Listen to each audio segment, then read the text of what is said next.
Bien-aimés de Café Évangile, depuis le jour de Jean le Baptiste jusqu'à présent, le royaume des cieux subit la violence et des violents cherchent à s'en emparer.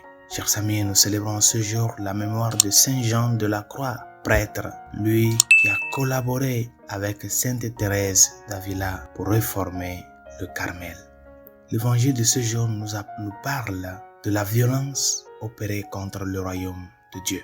Faites-vous partie de ceux qui sont violents et qui s'emparent du royaume des cieux par la force? J'espère que c'est le cas. De temps en temps, chers amis, les paroles de Jésus sont difficiles à comprendre. Et le passage ci-dessus nous présente l'une de ces situations. Saint José-Marie Escrivá de Balaguer affirme que les violents sont les chrétiens qui ont de la force d'âme et de l'audace lorsque l'environnement dans lequel ils se trouvent est hostile à la foi.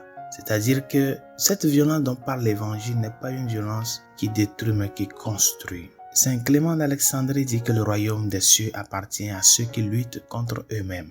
En d'autres termes, les violents qui s'emparent du royaume des cieux sont ceux qui luttent vigoureusement contre les ennemis de leur âme pour obtenir le royaume des cieux. La question qu'il faut se poser est celle-ci: quels sont les ennemis de l'âme? Traditionnellement, on parle du monde, de la chair et du diable. Ces trois ennemis ont causé beaucoup de violence dans l'âme des chrétiens qui s'efforcent de vivre dans le royaume de Dieu. Alors, comment lutter pour le royaume? Par la force, bien sûr.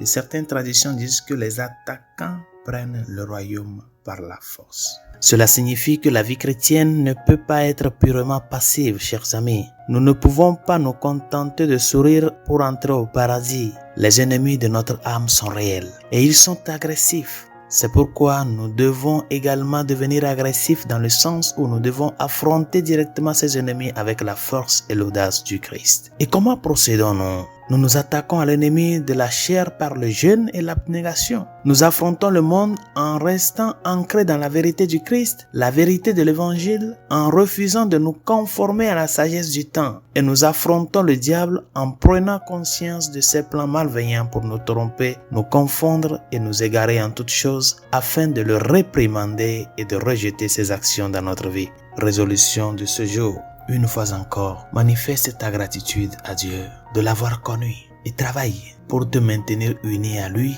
qui est le royaume qui se manifeste dans ta vie. Essaie de reconnaître la manifestation du royaume au jour le jour de ta vie. Le Christ frappe à la porte de ton cœur. Il passe tous les jours dans ta vie. Et ce qu'il attend de toi, c'est que tu puisses l'apercevoir et pouvoir lui offrir ce bon accueil en luttant contre tes péchés, en luttant contre tes faiblesses, afin d'ouvrir chemin à celui qui vient. Bonne journée, Dieu vous bénisse.